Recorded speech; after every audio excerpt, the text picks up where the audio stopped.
والصلاة والسلام على رسول الله سيدنا محمد وعلى آله ومن سار بسيره إلى يوم أن يرث الله الأرض ومن عليها. أحبتي في الله، السلام عليكم ورحمة الله وبركاته. baganda bange no banyinaze olwali tugenze ku aya eddako, ku aya gye twakomako omulundi oguwedde nga tugamba nti Allah subhanahu wa ta'ala bwe yali awaana abaddu be beyaga nti ab'okulusegere, yatuuka ku aya negamba nti walladhina idha anfaqu lam yusrifu wa lam yaqturu wa kana baina dhalika qawama. Yaga nti abaddu bange beba abeewaayo ne bagaba ku bye nabawa, ne babanga babitoolamu ne babiwa bannaabwe abali mu buyinike.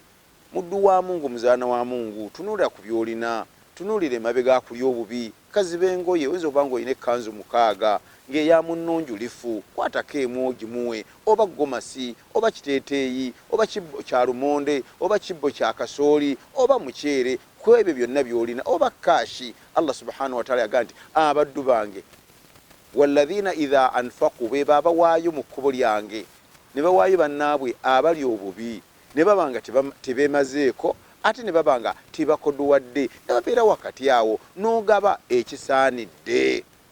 Muddu wa Allah, mu mwezi ogabamu emirundi emeka?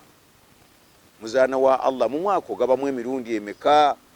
Abamu tufuna ebyokulya n'oba ng'obirina mu bungi n'olya n'obisula ne ku kasasiro, so nga wali omunna asuze enjala, eri omunna ali obubi, gwandibasobodde okuyamba emmere gy'osudde kasasiro n'ogimuwa n'akusabira emikisa n'ofunamu okusimwa kwa Allah subhanahu wa ta'ala. Tujja kwogera ku kyafu eky'omusaddaasi omubaka Muhammadi sallallahu alaihi wasallam gwatunyumiza mu hadithi eya Abi Hurayra, nga hadithi eri muttafaqun alayhi. Nabbi sallallahu alaihi wasallam ategeeza nti waliwo omuddu wa Mungu omu yayagala asaddaake nga kyama, n'abanga yeeyama n'aga nti olwaleero nja kusaddaaka, ye n'abanga asaddaaka kiro.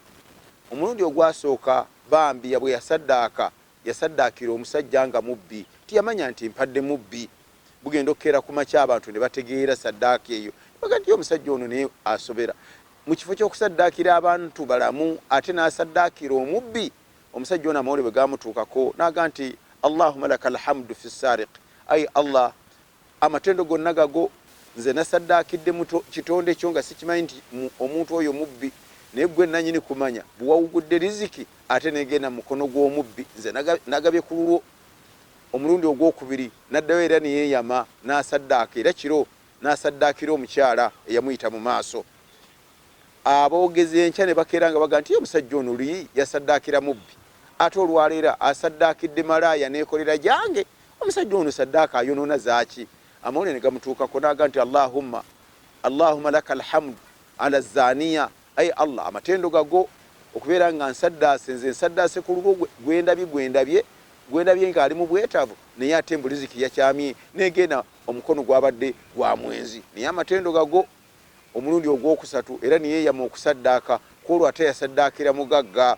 Amawulire era ne gatuuka mu bantu bagani omusajja ono olwasooka yasaddaakira mubbi, olwokubiri yasaddaakidde malaaya, olwokusatu n'asaddaakidde omusajja omugagga atali mu bwetaavu. Era omusajja n'agamba kyekigambo kimu, naga nti Allahumma lakal hamdu ala zaniya wa ala sariqi wa ala alghani, ayi Allah, amatendo gonna gago gwe nanyini kumanya kuwugula riziki, negenda ew'omwenzi n'ogula riziki, negenda ew'omubbi n'ogula riziki, negenda ew'omugagga. Nze nabadde sibamanyi nti bwe batyo bali, naye gonna amatendo gago.